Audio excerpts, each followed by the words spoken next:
আমি ইউটিউবে কিছুদিন আগে নাম বলবো না, পার্টিগত ব্যাপার, সেজন্য নাম বলছি না, বললো আমি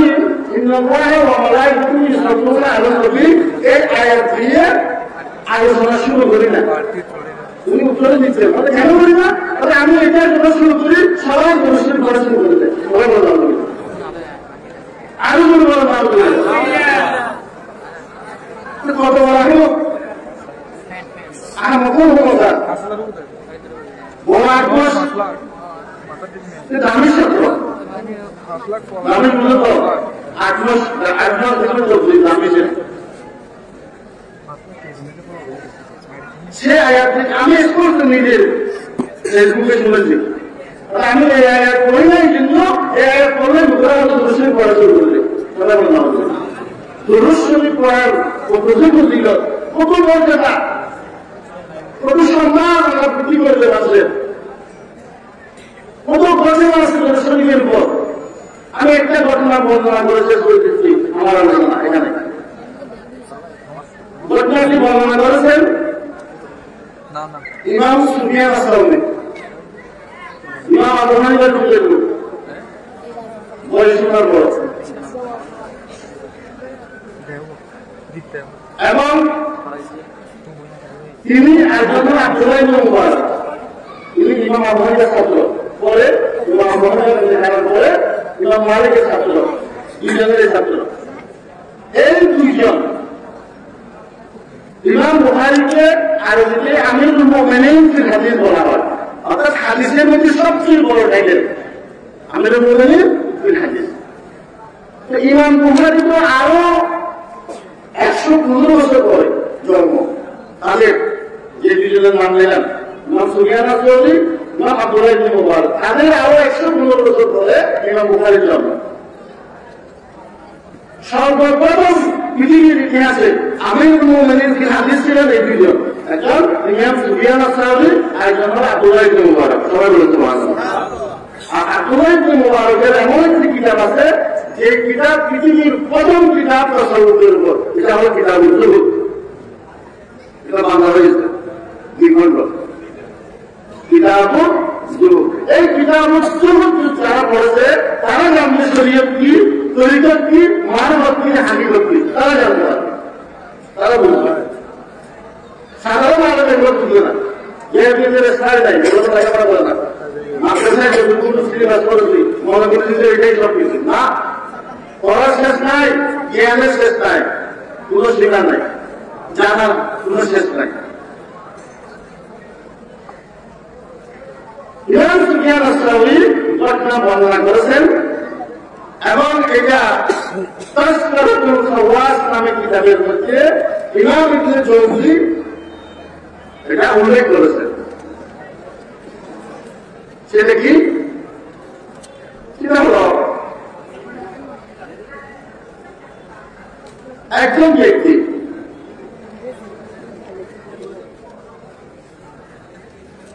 সে তার পিতাকে নিয়ে হলে যাচ্ছে বাগদাদ থেকে সেই যুগের ঘটনা, এটা 1200 বছর আগের ঘটনা। বাগদাদ থেকে মক্কা শরীফ যাচ্ছে হজ করার জন্য, পথের মধ্যে তার আব্বা জানের ইন্তেকাল হয়ে গেছে, যাওয়ার পথের মধ্যে আব্বা ইন্তেকাল হয়ে গেছে। ইন্তেকাল হওয়ার পর তার চেহারা বিকৃত হয়ে গেছে, মানুষের চেহারা সেরকম ছিল না, সে অস্থির হয়ে গেছে তার বাবার চেহারা বিকৃত হওয়ার কারণে। পরবর্তীতে সে খুব চিন্তিত হয়ে কোন এক জায়গায় শুয়ে চাদর করে রেখে দিলেন, একটা গাছের সাথে হেলান দিয়ে চিন্তা করতে লাগলেন এখন কি করা যায়, কোথায় প্রবল দেব, আমার আবার চেহারা হয়ে গেছে, মানুষকে দেখাবো কি করে, এইভাবে চিন্তায় মগ্ন। এই অবস্থায় তিনি দূর থেকে দেখতে পেলেন একটা সাদা পোশাকধারী লোক এসে তার পিতার চেহারা যে চাদর দিয়ে রাখা হয়েছে এটাকে চেহারা উল্টে দেখে আবার রেখে দিলেন, এই কাজটা করে চলে যাচ্ছে।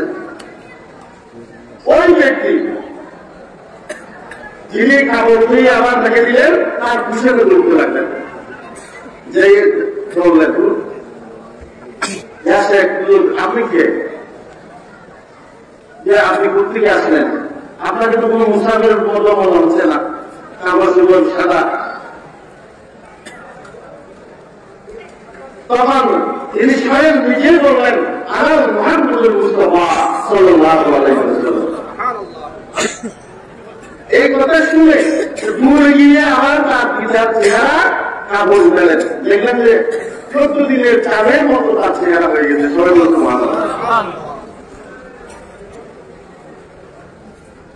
তখন রাসূলুল্লাহ সাল্লাল্লাহু আলাইহি ওয়াসাল্লাম স্বয়ং নিজে এসে তার চেহারা চাদর দিল, আবার চেহারা চাদর রেখে দিল তাওয়াজ্জু দিয়ে। রাসূলুল্লাহ ইসলাম বর্ণনা করলেন, তোর পিতা সুদ করছিল, ঘুষ করছিল, এই জন্যই তোর বাপের চেহারা এই অবস্থা হয়েছে। কিন্তু তোর পিতার এমন একটা ভালো অভ্যাস ছিল, প্রতিদিন রাতের দিনে বেশি বেশি আমার উপর দরুদ পড়ত। এই দরুদের উসিলায় আমি স্বয়ং নিজে এসে তাকে তাওয়াজ্জু দিয়ে তার চেহারাকে উজ্জ্বল করে দিলাম। সবাই বলতে সুবহানাল্লাহ। এরপর থেকে ওই ব্যক্তি তার দাফন কাপড় হয়ে গেল। ওই ব্যক্তি মক্কায় গিয়ে যেখানে যেখানে যায় তওয়াফ করে শুধু দরুদ শরীফ, মক্কা ইব্রাহিম গিয়ে নামাজ পড়ে দরুদ শরীফ, সালাম সাই করে দরুদ শরীফ, সব জায়গায় গিয়ে গিয়ে কি করতেছে দরুদ শরীফ। এই দরুদ শরীফ পড়তে পড়তে সব জায়গায় দরুদ শরীফ। কিন্তু আমরা তো বিভিন্ন জায়গায় যারা বসে যায় ভিন্ন ভিন্ন জায়গায় ভিন্ন ভিন্ন দোয়া পড়ি। কিছু কিছু দোয়া হাদিসের মধ্যে আছে, আর কিছু কিছু দোয়া পড়ে ওগুলো পরিবর্তন হয়েছে, কেউ মানিয়েছে এরকম। কিন্তু ওই ব্যক্তি যেখানে যায় সেখানে শুধু দরুদ শরীফ পড়ে, দরুদ শরীফ ছাড়া আর কোনো কিছু পড়ে না। তাকে জিজ্ঞাসা করা হবে, লোকেরা তো করার সময় কোনো দোয়া করে, হাজরা আসমানকে মন্ত্রার সময় কোনো দোয়া পড়ে, মোকাম ইব্রাহিমে গিয়ে কোনো দোয়া করে, সেই করার সময় সালাম মারওয়ার মধ্যে কোনো দোয়া করে। তুমি তো সব জায়গায় শুধু দরুদ শরীফে পড়তেছ। তিনি উত্তর দিলেন, আমার পিতার ঘটনা বর্ণনা করলেন। পিতার ঘটনা বর্ণনা করে তিনি জবাব দিলেন, দরুদ শরীফের চেয়ে আর কি বড় কোনো দোয়া আছে? আমি একটা ঘটনা তাফসীরুল ফাওয়াজ নামক কিতাব থেকে বর্ণনা করলাম। আমার বর্ণনা যদি ভুল হয়ে থাকে ক্ষমা করে দেবেন। আমি খাওয়া দিয়েছি দুইজন ইমামের, তাদের এই খাওয়া দিয়ে কথাটা আমি বলছি। যাই হোক, এইরকম দরুদ শরীফের অনেক অনেক মর্যাদা আছে। কোন মানুষ যদি কোন নিয়ত নিয়ে, খালেস নিয়ত, কোন মানুষ নিয়ে, কোন উদ্দেশ্য নিয়ে সব সময় আল্লাহ রাসূল সাল্লাল্লাহু আলাইহি ওয়াসাল্লামের উপর যদি দরুদ পড়ে, আল্লাহ তাআলা তার দিলের মনের বাসনা পূর্ণ করে দেয়। সবাই বলতে প্রত্যেক দোয়ার আগে পড়ে দরুদ শরীফ। প্রতিটি ইবাদতের মধ্যে আছে দরুদ শরীফ। দরুদ শরীফের এত গুরুত্ব, এত মহত্ব, এত তাৎপর্য। দরুদ শরীফের উপর অনেক বই আছে, আরবিতেও অনেক বড় বড় বই আছে। আমার একটা ছোট বই আছে দরুদ শরীফের ফজিলতের উপর। যাই হোক, আল্লাহ তাআলা আমাদেরকে আল্লাহ রাসূল সাল্লাল্লাহু আলাইহি ওয়াসাল্লামের উপর বেশি বেশি দরুদ পড়ার তৌফিক দান করুন। সবাই বলেন আমিন। আজকের মাহফিল আল্লাহ তাআলা সফল করুন। এখানে মাহফিলের সুবিধা শহীদ নবী রাহমাতুল্লাহি তাআলা আলাইহি ওনার শিষ্য যার নামে মাদ্রাসা, এখানে কিছু কথা আছে এগুলো আমি বলবো না।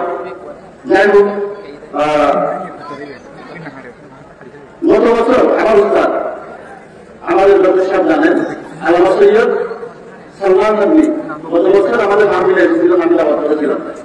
আল্লাহর শুকরিয়া আদায় করবো, আল্লাহ শুকরিয়া আদায় করার কোনো ভাষা নাই, এটা আমি কোনোদিন কল্পনাও করি নাই। তিনি অর্ধেক আরবিতে চাকরি করেছেন, অর্ধেক উর্দু ভাষায় চাকরি করেছেন।